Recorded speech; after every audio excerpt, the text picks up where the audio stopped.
Hello all, good morning. December 25க்கான current affairs பார்க்கலாம். அனைவருக்கும் இனிய கிறிஸ்மஸ் தின நல்வாழ்த்துக்கள். 4th dose of COVID-19 vaccine not required, says INSA COG chief.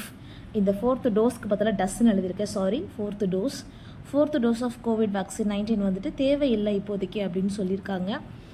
நம்ம எல்லாருக்குமே தெரியும் 2019 எண்டில் இருந்து 2022 வரைக்குமே வந்து கோவிட் வந்து 3 அலைகள் இந்தியாவில் பயங்கரமாக மிகப்பெரிய அலைகள் வந்து 3 அப்படின்னு சொல்கிறாங்க. இதில் 2வது அலையில் வந்துட்டு அதிகமான உயிர் சேதம் இருந்தது. 3வது அலை நம்ம எல்லாருக்குமே தெரியும் ஒமிக்ரான். இதில் உயிர் சேதம் கம்மி தான், பட் நிறைய பேருக்கு இது பரவுச்சு. இதனால் நம்ம கவர்மெண்ட் வந்துட்டு நிறைய வேக்சின் இன்ட்ரடியூஸ் பண்ணாங்க. பட் அதிகமாக பாப்புலராகவும் நிறைய பேர் போட்ட வேக்சின் என்னன்னு கேட்டிங்கன்னா 2 வேக்சின் இந்தியாவில். நம்ம இந்தியாவில் உள்நாட்டில் தயாரிக்கப்பட்ட வேக்சினும் எடுத்துக்கிட்டோம். தென் ரஷ்யா இந்த மாதிரி ஒரு நாட்டில் மற்ற நாடுகளில் உள்ள வேக்சின் கூட பரிந்துரை பண்ணினாங்க. பட் இந்திய மக்கள் அதிகம் பேர் போட்ட வேக்சின் என்னென்னா 2 வேக்சின், கோவேக்சின் ஒன்று, கோவிஷீல்டு ஒன்று. இந்த கோவேக்சின் என்னென்னு பார்த்தீங்கன்னா 2 தவணைகள் போடணும். முதல் தவணை போட்டுட்டு 28 நாள் கழித்து கோவேக்சினுக்கு 2வது தவணை, கோவிஷீல்டுக்குமே 2 தவணை தான். முதல் தவணை போட்டுட்டு 75லிருந்து 90 நாட்களுக்குள்ளே வந்து 2வது தவணை போடணும் அப்படின்னு சொல்லியிருந்தாங்க. தென் ஒமிக்ரான் வந்ததுக்கப்புறம் என்ன சொன்னாங்கன்னா 3வது அலை வரும்போது ஹை ரிஸ்க் ஏரியாவில் உள்ளவங்க இல்லை ஹை ரிஸ்க் பேஷண்ட், அவங்க ஆல்ரெடி அவங்களுக்கு சுவாச பிரச்சனை இருக்கலாம், இல்லைனா அவங்க மருத்துவ பணியாளர்களாக வேலை செஞ்சிட்ருக்கலாம். தென் 60+ இயர்ஸை தாண்டினவங்க எல்லாருமே 3வது டோஸ் போட்டுக்கலாம் அப்படின்னு நம்மளோட மத்திய அரசு வந்து பரிந்துரை செஞ்சாங்க. போட்டுக்கலாம் மட்டும்தான், கண்டிப்பாக போடணும் அப்படின்லாம் சொல்லலை, போட்டுக்கலாம் அப்படின்னு சொன்னாங்க. கொஞ்சம் பேர் அதையும் போட்டுக்கிட்டாங்க. இப்போ வந்துட்டு திருப்பியும் கோவிட் கேசஸ் எல்லாம் ஜாஸ்தியாகுது. கிட்டத்தட்ட ஒரு 1.5 வருஷத்துக்கு அப்புறமா மறுபடியும் கோவிட் கேஸ்லாம் ஜாஸ்தி ஆகுது. புது மியூட்டேஷன்ஸ் வந்து புது வேரியண்ட் எல்லாம் வருது. இப்போ ரீசெண்டாக வந்திருக்க வேரியண்ட் பேர் JN1 வேரியண்ட்டு. ஸோ இப்போ வந்து 4th டோஸ் ரொம்ப அவசியமா அப்படிங்கிற மாதிரி திருப்பியும் பேச்சு பொருள் எழுந்திருக்கு. அதுக்காக மத்திய அரசு ஒரு விளக்கம் கொடுத்துருக்காங்க. 4th டோஸ் இப்போதைக்கு அவசியம் இல்லை அப்படின்னு சொல்லியிருக்காங்க. அதே போல் WHO என்ன சொல்லியிருக்காங்கன்னா ஸ்வாப் டெஸ்ட் நம்ம எடுப்போம் இல்லையா கோவிட் பரிசோதனைக்காக, அந்த ஸ்வாப் டெஸ்ட்டோட எண்ணிக்கையை வந்து அதிகரிப்பு பண்ணுங்க அப்படின்னு சொல்லியிருக்காங்க. கவனிச்சுக்கோங்க, கண்காணித்தல் ரொம்ப அவசியம்னு சொல்லியிருக்காங்க. எச்சரிக்கையாக இருங்க, கவனமுடன் இருங்க. அதே சமயத்தில் அச்சுறுத்தல், அந்த அச்சம் வந்து கோவிடை பற்றி உங்களுக்கு வேண்டாம் அப்படின்னு சொல்லியிருக்காங்க. இப்போ வந்திருக்க இந்த JN1 வேரியண்ட்டோட சிம்டம்ஸ் என்னலாம் அப்படின்னு பார்த்தா ஃபீவர் இருக்குது, அது மைல்டாகவும் இருக்கலாம், இல்லை சம்டைம்ஸ் ஹெவியாகவும் இருக்கலாம். தென் நேசல் டிஸ்டர்பன்ஸ் இருக்குது அப்படின்னு சொல்லியிருக்காங்க. சிவியரான பாடி ஏக் இருக்கும். பட் இதோட ரெக்கவரி வந்து ஒரு நார்மல் ஹெல்த்தியான பர்சன் கூட எதுவும் இணைநோய்கள் இல்லை அப்படின்னா வித்தின் அ வீக் வந்துட்டு அவங்க ரெக்கவரி ஆகிடுறாங்க அப்படின்னு சொல்லியிருக்காங்க. ஸோ இதுக்காக மத்திய அரசும் மாநில அரசும் வந்துட்டு ஸ்வாப் டெஸ்ட்டோட எண்ணிக்கையை வந்து அதிகரிப்பு செஞ்சுருக்காங்க. தென் 2வது என்ன அப்படின்னு பார்த்தீங்கன்னா நிறைய ஸ்பை வைரஸஸ்லாம் இருக்குது இல்லையா, நம்மளோட சைபர் அட்டாக்குக்காக நிறைய ஸ்பை வைரஸஸ்லாம் இருக்குது. இதில் ஒன்று தான் இந்த ransomware அட்டாக். இது வந்துட்டு ரீசெண்டாக இந்தியாவில் உள்ள ஒரு மிகப்பெரிய ஒரு சாஃப்ட்வேர் நிறுவனத்தை வந்து அட்டாக் பண்ணியிருக்கு. அதை பற்றி தான் நம்ம பார்க்க போகிறோம். இந்த ransomware அட்டாக்கை பற்றி ஒரு டேட்டா வந்து இன்றைக்கி ஹிந்து இங்கிலீஷ் எடிட்டோரியல் பேஜில் கொடுத்துருக்காங்க. அதில் உள்ள டேட்டா மட்டும் நம்ம பார்க்க போகிறோம். இந்த டைப் ஆஃப் நிறைய வைரஸ் இருக்குங்க. இந்த டைப் ஆஃப் வைரஸ் என்ன பண்ணும் அப்படின்னா நம்ம ரொம்ப சேஃப் ஃபோல்ட் அப்படின்னு சொல்லிட்டு நம்மளோட டீட்டெயில்ஸ்லாம் வந்து எடுத்து வச்சுருப்போம் இல்லையா, அதை வந்துட்டு பிளாக் பண்ணிவிடும். நீங்கள் உங்களுக்கு அமௌண்ட்டை பே பண்ணால் மட்டும்தான் இதை வந்து ரிலீஸ் பண்ணுவாங்க, நீங்கள் உங்களோட ஃபைலை ரெக்கவரி பண்ண முடியும். ஸோ இதுதான் இந்த ransomwareோட முக்கியத்துவம். இதற்கு வந்துட்டு நிறையாவே வந்து சைபர் கிரைம் அந்த அட்டாக்லேருந்து காப்பாற்றுறதுக்கும் ஆன்டி வைரஸஸ்லாம் கூட நிறைய அவைலபிளாக இருக்குது. மொத்தமாக உலகத்தில் இது வரைக்கும் 73% ஆஃப் இந்த சைபர் அட்டாக் நடந்திருக்கு இந்த ransomware அட்டாக்ல மட்டும். இதில் 2023 மட்டும் 57% அட்டாக் நடந்திருக்கு அப்படின்னு சொல்லியிருக்காங்க. இதில் 44% மட்டும்தான் பே பண்ணிவிட்டு நம்மளோட டேட்டாஸ் சேஃப் ஃபோல்டர்லாம் போட்டு வச்சுருப்போம்ல, அந்த டேட்டாஸ் வந்து ரெக்கவரி ஆகிருக்கு, மீதி டேட்டாஸ் வந்து ரெக்கவரி ஆகலை அப்படின்னு சொல்லியிருக்காங்க. இதில் என்ன கொடுத்துருக்காங்கன்னா இந்த எடிட்டோரியல் பேஜில் எதுக்கு நம்ம இந்த ransomware அட்டாக் வந்து ரொம்ப முக்கியத்துவம் வாய்ந்தது, அதுவும் இந்தியாவோட ஐடி ஃபீல்டில் இதோட முக்கியத்துவம் என்ன அப்படின்னு கொடுத்துருக்காங்க. இந்த எடிட்டோரியல் பேஜ் வந்துட்டு டைம் இருந்தால் ஒரு தடவை பார்த்துக்கோங்க. தென் மிக்ஜாம் புயல், இப்போ எல்லாருக்குமே தெரியும் சென்னையை தாக்குனது வந்து மிக்ஜாம் புயல். அதே வேளையில் தமிழ்நாட்டோட தென் தமிழகம் இருக்குல்லையே, அங்கேயும் பெருவெள்ளம் இருக்குது. இதை தாக்குனது வந்துட்டு மிக்ஜாம், எந்த புயலுமே கிடையாதுங்க, ஒரு ஒரு சுழற்சி மட்டும்தான், ஒரு காற்றோட அழுத்தம் காரணமாக ஏற்படும் சுழற்சி. இது நம்மளோட ஜியோகிராஃபி புக்கில் ரொம்ப அழகாக கொடுத்துருக்காங்க, அதுதான். பட் இதோட பேர் என்ன சொல்லியிருக்காங்கன்னா, எல்லாருமே வந்துட்டு ரொம்ப பெரிய வெள்ளம் வறட்சி அப்படின்னா டக்குன்னு நம்ம எல் நீனோன்னு எழுதுவோம். எல் நீனோ கிடையாது, இது ஈஸ்டர்லி அலை அப்படின்னு சொல்லியிருக்காங்க. இந்த மிக்ஜம் புயல் காரணமாக வந்துட்டு சென்னையில் மெரினா கடலில் ஒதுங்கியுள்ள குப்பைகளோட அளவை நேற்று சேகரிச்சிருக்காங்க. 2 டன் குப்பைகள் மட்டுமே எடுத்திருக்காங்கன்னு சொல்லியிருக்காங்க. இதுக்கு முன்னாடியே இந்த பெருவெள்ளத்தில் அடித்து செல்லப்பட்ட இந்த குப்பைகளை வந்து சென்னை மாநகராட்சியில் உள்ள சுகாதார பணியாளர்கள் உடனே ரிமூவ் பண்ணிட்டு இருந்தாங்க.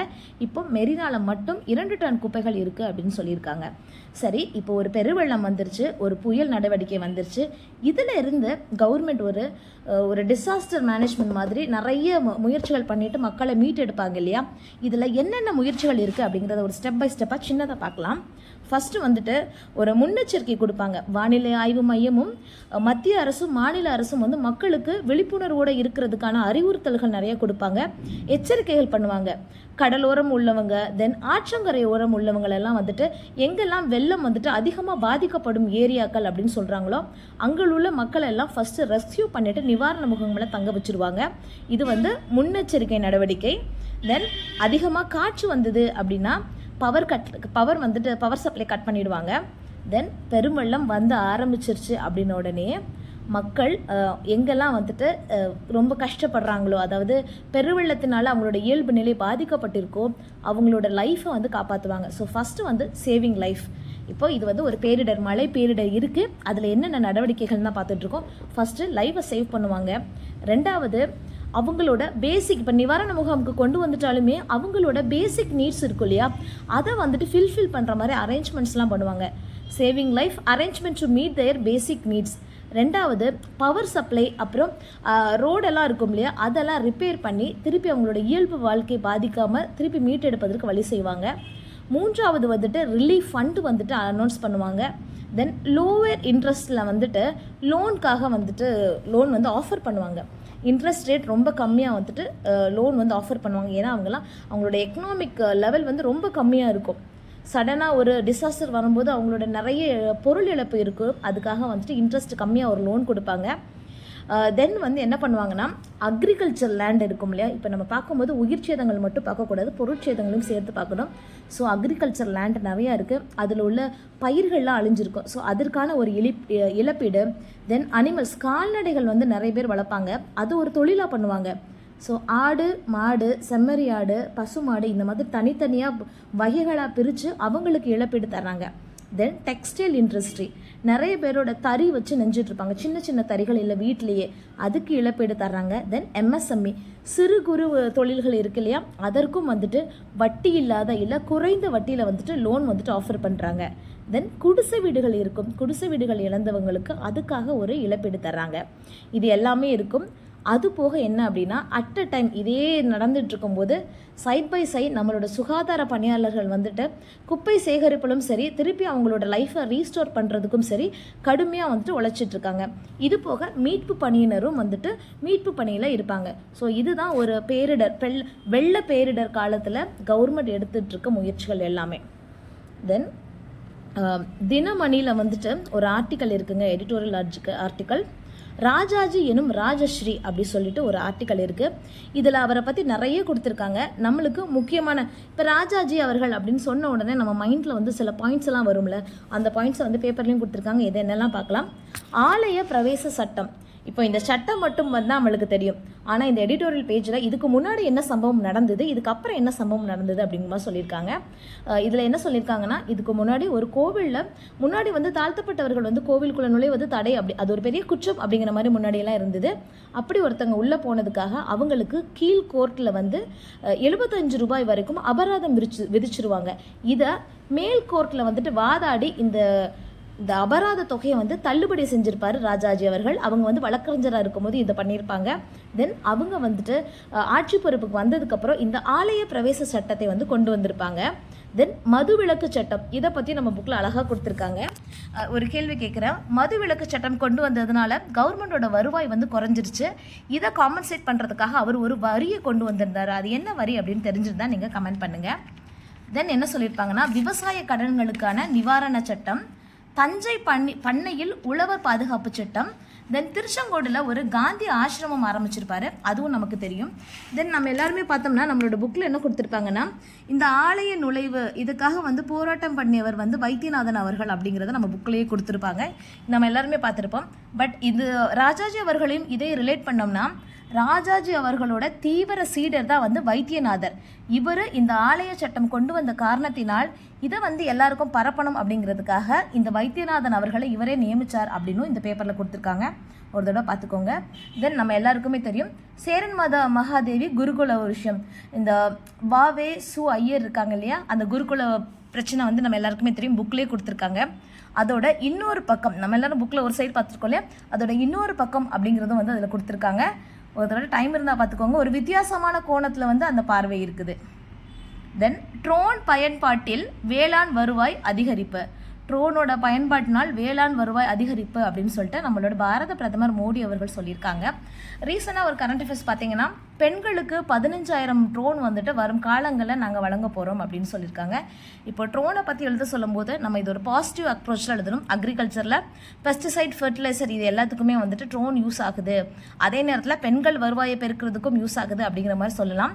இன்றைக்கி நியூஸ் பேப்பரில் இதிலே வந்துட்டு ஒரு நெகட்டிவ் சைடும் கொடுத்துருக்காங்க.